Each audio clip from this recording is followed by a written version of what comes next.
সকল বন্ধুদের আমার আন্তরিক শুভেচ্ছা ও ভালোবাসা জানিয়ে আজকের আলোচনা শুরু করছি। কাশীপুরে একটি ক্ষুদ্র ঘটনায় তারকের প্রতি ঠাকুরের স্নেহের পরিচয় পাওয়া যায়। সেদিন পাচকের অভাবে তারক রন্ধন করিতেছিলেন। উপর হইতে ফোড়নের গন্ধ পাইয়া ঠাকুর জিজ্ঞাসা করিলেন, কে রাঁধছে? তারক রাঁধিতেছেন জানিয়া তিনি একটু চচ্চড়ি আনাইয়া মুখে দিলেন। অবশেষে যুবক ভক্তদিগকে নরেন্দ্রের অধীনে এক অবিচ্ছেদ্য প্রীতিসূত্রে গাঁথিয়া দিয়া ঠাকুর মর্তলীলা সংবরণ করিলে অনেকেই স্বগৃহে ফিরিয়া গেলেন। কিন্তু যাইবার জন্য স্থান না থাকায় বা সেরূপ ইচ্ছা হৃদয়ে অবকাশ না পাওয়ায় লাটু, বুড়োগোপাল ও গৃহত্যাগী তারক বাগানবাটিতেই রহিলেন এবং সেখানে সযত্নে রক্ষিত ঠাকুরের পূত ভস্মাস্থিকে জীবন্ত ঠাকুরজ্ঞানে পূজা করিতে লাগিলেন। কিন্তু 31শে আগস্ট বাড়ির ভাড়ার মেয়াদ ফুরাইয়া গেলে গৃহী ভক্তেরা আর সে বাড়ি রাখিবেন না জানিয়া অগত্যা লাটু বৃন্দাবনে গেলেন। তারকও অবিলম্বে তথায় উপস্থিত হইলেন। বৃন্দাবনে তাহার বেশি দিন থাকা হইল না।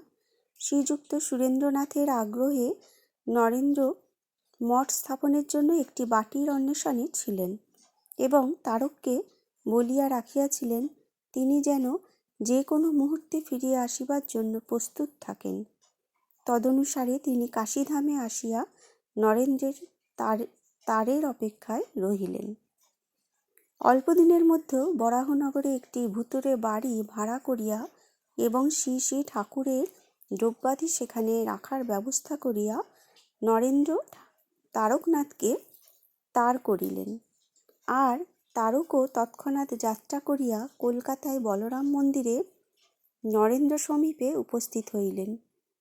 তিনি যে ঘোড়ার গাড়িতে আসিয়াছিলেন উহাতেই নরেন্দ্র রাখাল তাহার সহিত উঠিয়া পড়িলেন এবং সকলে বরাহনগরের বাড়িতে উপস্থিত হইলেন। এইরূপে রামকৃষ্ণ সংঘের প্রথম মঠ আরম্ভ হইল। ওই খ্রিস্টাব্দের অবিস্মরণীয় ঘটনা ডিসেম্বর মাসে সকলের দলবদ্ধ হইয়া আঁটপুরে গমন। সপ্তাহাধিক সেখানে আনন্দে ধ্যান ভজনাদিতে কাটানো এবং বড়দিনের রাত্রে ধুনির সম্মুখে বসিয়া ঈশার ত্যাগ বৈরাগ্যর আলোচনাকালে সন্ন্যাসের প্রেরণালাভ। পরে যথাকালে শ্রী শ্রী ঠাকুরের পাদুকা সম্মুখে বিরজা হোম সমাপনান্তে আনুষ্ঠিকভাবে সন্ন্যাস গ্রহান্তর শিবপ্রায় তারক শিবানন্দ নাম প্রাপ্ত হইলেন। শিবানন্দ মহারাজ বয়সে বড়, দীর্ঘকাল সন্ন্যাস জীবনের অভ্যস্ত এবং মঠের অন্যতম প্রথম অধিবাসী। সেজন্য ওই বিষয়ে মঠ পরিচালনার দায়িত্ব স্বভাবতই তাঁহার উপর ছিল। তিনিও কায়িক পরিশ্রম করিয়া সকলের সুখ সুবিধার বন্দোবস্ত করিতেন।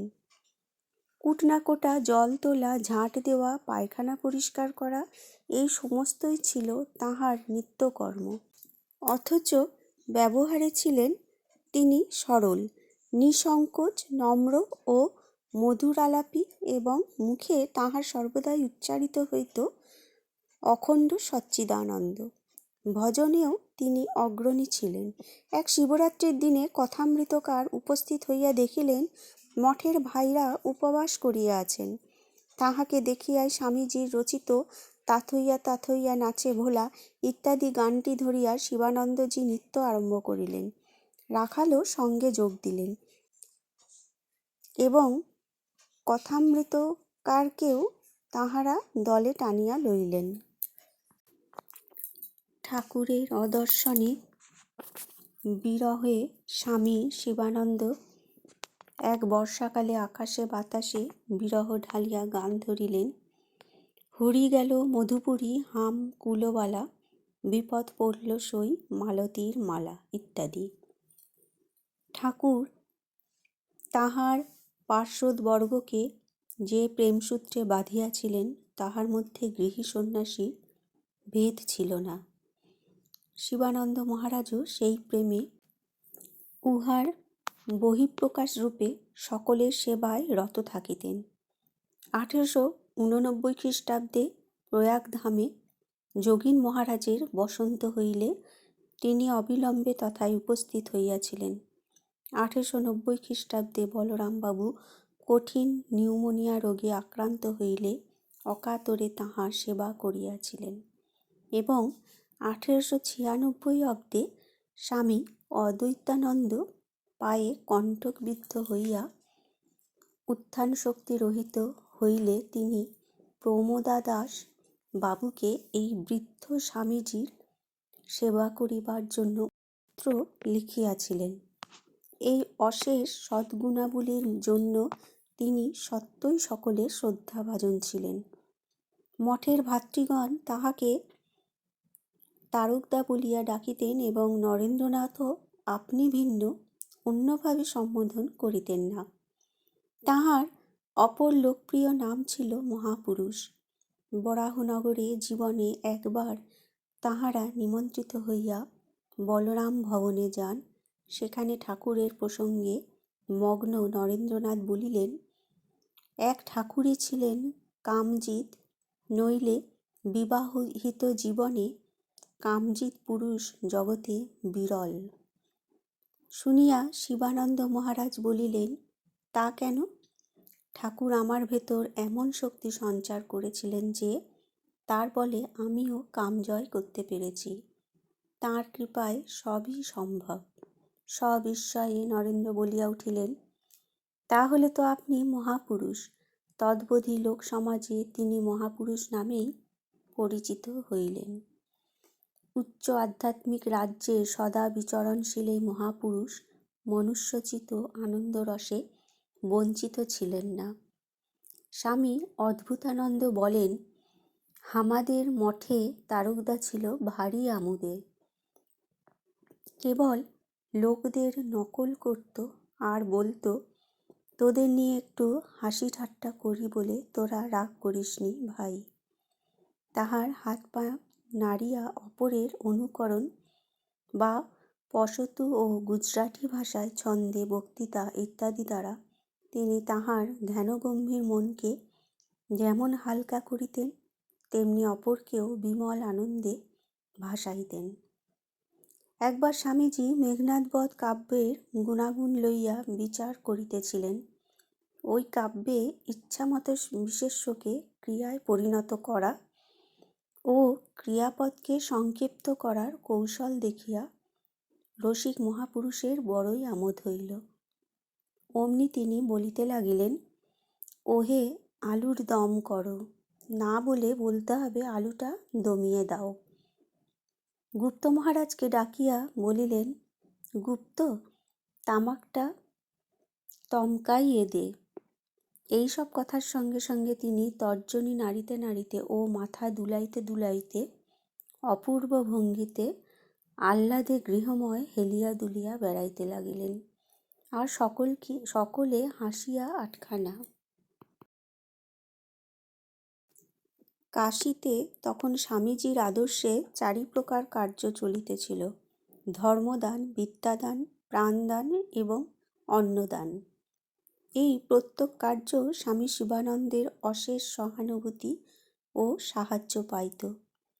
অদ্বৈতাশ্রম, সেবাশ্রম, অদ্বৈতাশ্রমের অবৈতনিক বিদ্যালয় ইত্যাদি সর্বদা তাহার উপদেশ ও অর্থ সাহায্যর আশা রাখিত।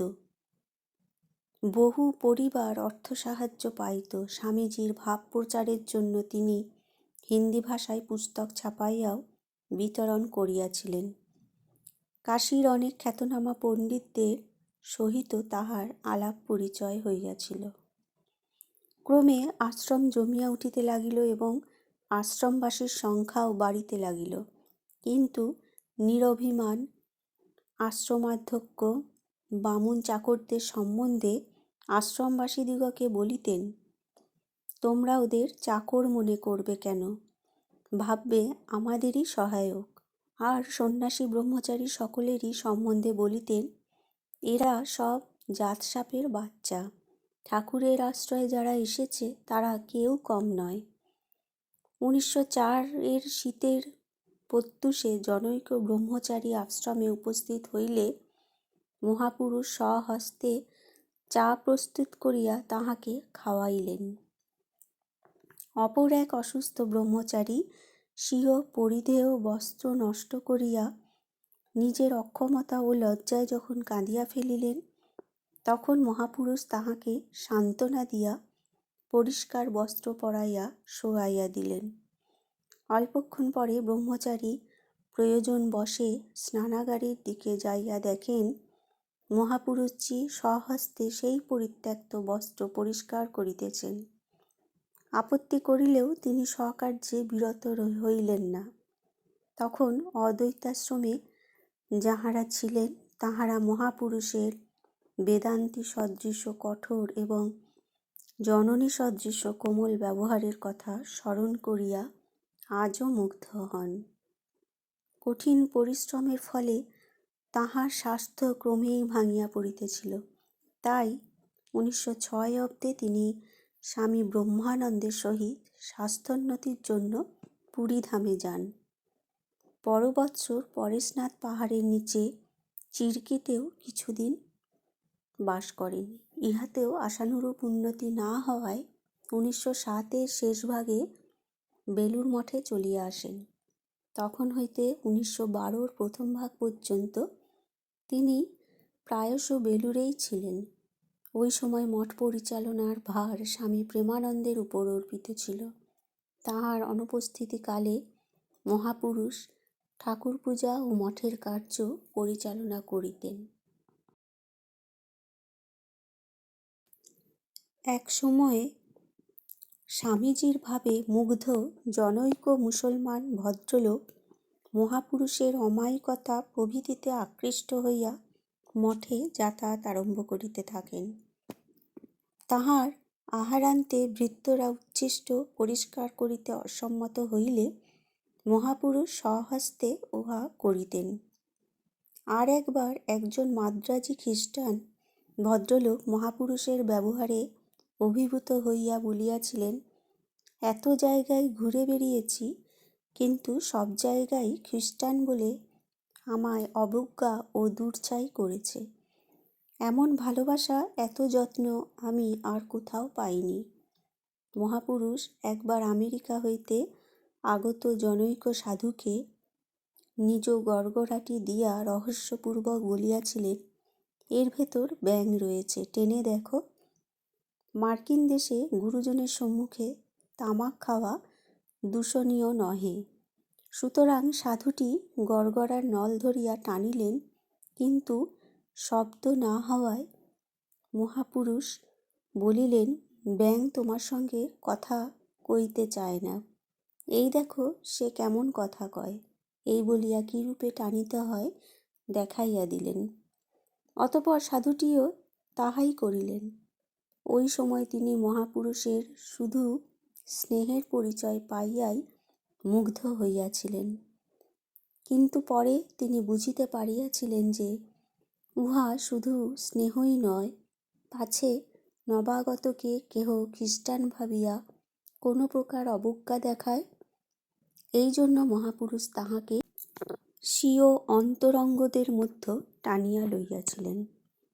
শ্রীরামকৃষ্ণের ভক্তগোষ্ঠীর সকলেই পরমহংসদেবকে অবতার, এমনকি স্বয়ং ভগবান বলিয়া গ্রহণ করিয়া থাকিলেও বর্তমান যুগে তাহার অবদান ও তাহার নরলীলার পূর্ণ তাৎপর্য আচার্য বিবেকানন্দ ভিন্ন তদানীন্তন অনেকেরই নিকট অস্পষ্ট ছিল।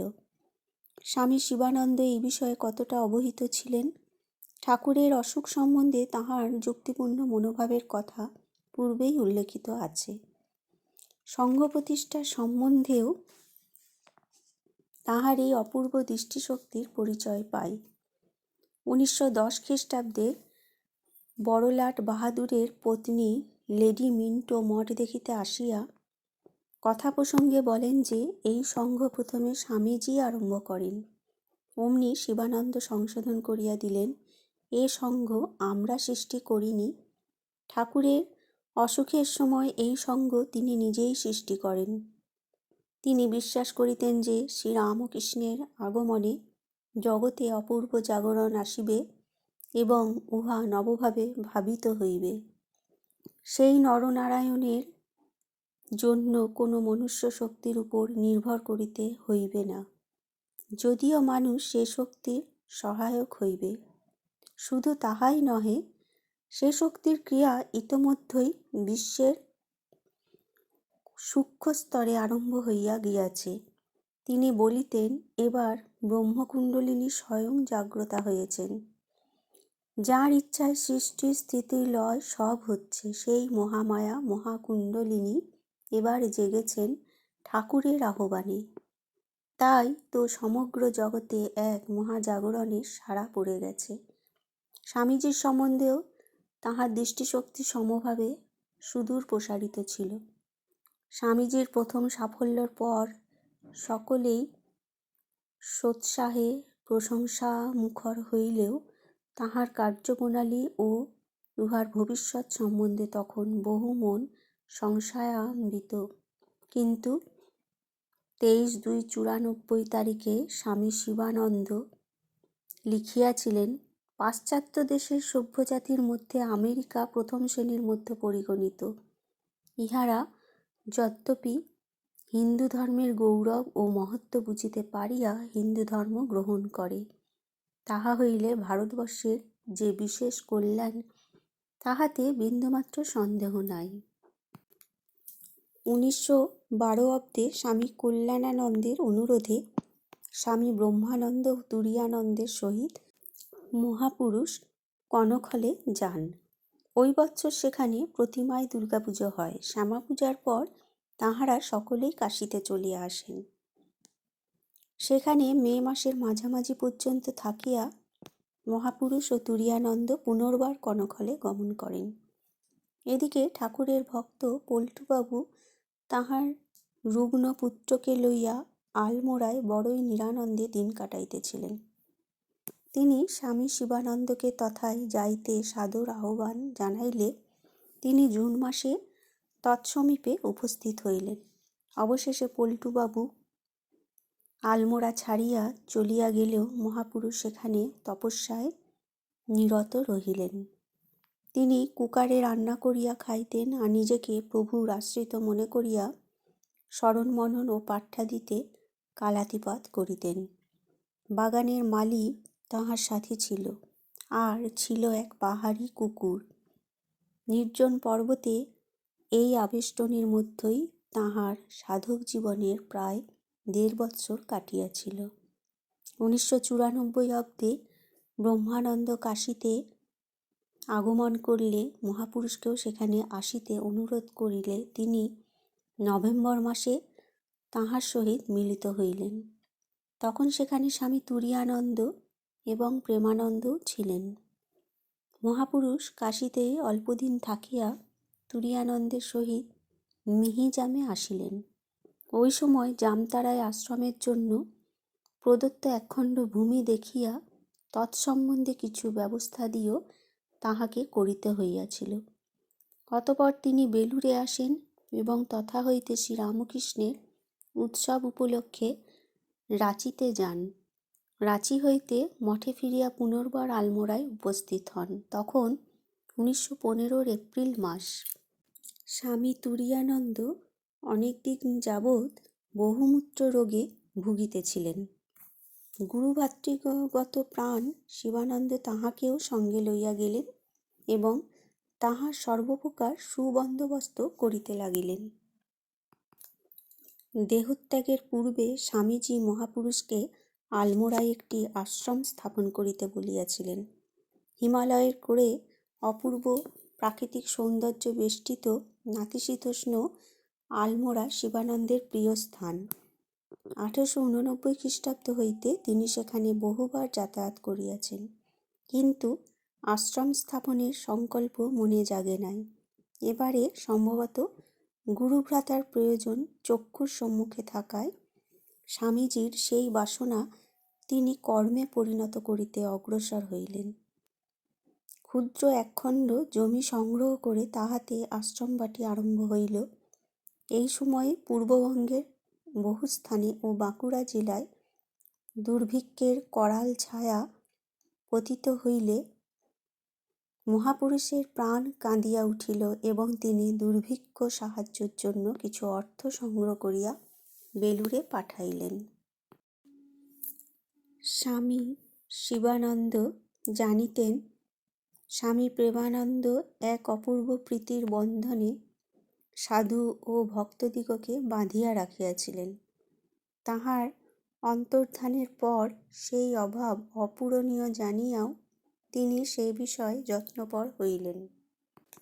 এই সময়ে মহাপুরুষের দৈনন্দিন জীবন বড়ই শিক্ষাপ্রদ ছিল।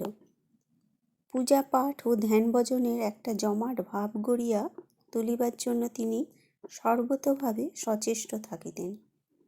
প্রতিদিন সাধু ব্রহ্মচারীদের সহিত সদালাপের দ্বারা তিনি একদিকে যেমন সকলের মন এক অতি উচ্চ স্তরে তুলিয়া রাখিতেন, অপরদিকে তেমনি মঠের প্রত্যেকটি কার্য ও বস্তু ঠাকুরের এইরূপ বুদ্ধিতে প্রতিষ্ঠিত থাকিয়া তৎপ্রেরণায় খুঁটিনাটি সমস্ত দেখিয়া বেড়াইতেন এবং স্বহস্তে অনেক কর্ম করিতেন। বাগানের মালি, গোয়ালের গরু, পশুপক্ষী কেহই তাঁহার স্নেহস্পর্শে বঞ্চিত হইত না। বেলুড়ে তখন খুব ম্যালেরিয়া হইত। ভাদ্র মাসের পরে মঠ একটি ক্ষুদ্র হাসপাতালে পরিণত হইত। মহাপুরুষজি তখন রোগীদের সেবা ও তত্ত্বাবধানে ব্যাপৃত থাকিতেন। আবার পথ্য সংগ্রহ এবং উহা প্রস্তুত করার ভারও তাঁহাকেই লইতে হইত, কিংবা কাছে দাঁড়াইয়া সযত্নে অপরকে সাগু, বার্লি, ঝোল ইত্যাদি প্রস্তুত করার প্রণালী শিখাইতে হইত।